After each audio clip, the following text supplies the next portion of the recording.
اعوذ باللہ من الشیطان الرجیم بسم اللہ الرحمن الرحیم۔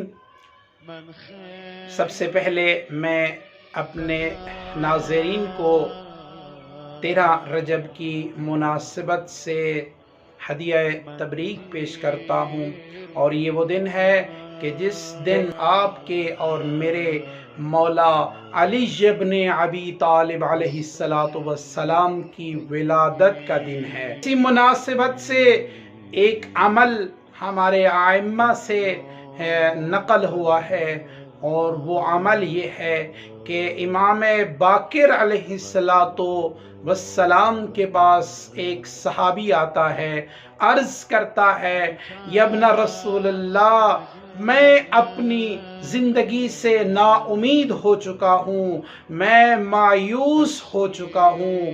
مولا نے پوچھا وجہ کیا ہے، تم کیوں نا امید ہو چکے ہو؟ تو عرض کرتا ہے کہ اے مولا، میں نے جو بھی دعا مانگی میری دعا قبول نہیں ہوئی۔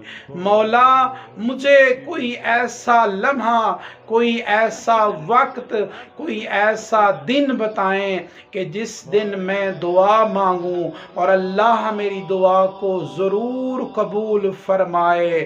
تو اس وقت امام باقر علیہ السلام اپنے صحابی کی طرف متوجہ ہو کے کہتے ہیں کہ اگر تم چاہتے ہو کہ تمہاری دعا قبول ہو جائے تو 13 رجب المرجب کی رات مغرب کی نماز کے بعد 21 مرتبہ نعت علی کی تلاوت کرو، اور اس کے بعد اپنے ہاتھوں کو بلند کر کے اللہ تبارک و تعالی کو، اس کے پیارے نبی محمد مصطفیٰ صلی اللہ علیہ وآلہ وسلم اور امام المتقین امام علی علیہ السلام کا واسطہ دو۔